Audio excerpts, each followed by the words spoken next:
បង្ហាញពីស្ថានភាពខ្យល់ជាមួយពេលវេលាជាក់ស្ដែងក្នុងទីកន្លែងបិទជិតស្ថានភាពខ្យល់អាចមើលទៅល្អបរិសុទ្ធនិងសុវត្ថិភាពប៉ុន្តែអ្វីដែលមានក្នុងខ្យល់យើងមិនអាចឃើញដោយភ្នែកទទេបានគឺមានសារធាតុបំពុលកំពុងលុកលុយស្ងាត់ម៉ាស៊ីនត្រជាក់ XU ស៊េរីថ្មីមានឧបករណ៍ sensor ចាប់សញ្ញាធូលីនិងក្លិនមិនល្អនៅខាងក្នុងបន្ទប់ឧបករណ៍ sensor ចាប់សញ្ញាធូលីអាចរកឃើញធូលីទំហំ PM 2.5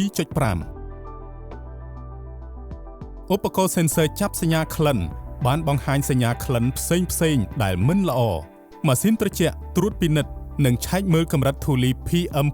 2.5 និងក្លិនគ្រប់វិនាទីនៅពេលខ្យល់មានសភាពល្អប្រសើរនិងបរិសុទ្ធមុខងារវាស់ស្ថានភាពខ្យល់និងបង្ហាញភ្លើងសញ្ញាពណ៌បៃតងក្នុងករណីខ្យល់ត្រូវបានបំពុលភ្លើងសញ្ញាប្រែទៅពណ៌ទឹកក្រូចបង្ហាញថាស្ថានភាពខ្យល់នៅកម្រិតមធ្យមនៅពេលស្ថានភាពខ្យល់ក្នុងផ្ទះមិនល្អខ្លាំងភ្លើងសញ្ញាវាស់ស្ថានភាពខ្យល់ប្រែពណ៌ក្រហមបង្ហាញថាស្ថានភាពខ្យល់ក្នុងផ្ទះមិនល្អម៉ាស៊ីនត្រជាក់មានលក្ខណៈពិសេសពីរប្រភេទក្នុងការបន្សុទ្ធខ្យល់ដើម្បីឲ្យខ្យល់នៅក្នុងផ្ទះកាន់តែល្អ Nano EX ចំនួនទី3ផលិត Radical E-Troxyl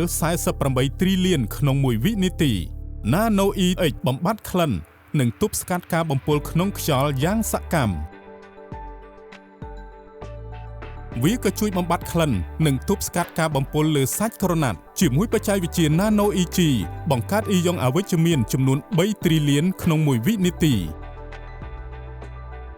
ជួយកម្ចាត់លំអងធូលីដោយការចាប់យកនិងប្រមូលទៅក្នុងតម្រងយ៉ាងមានប្រសិទ្ធភាព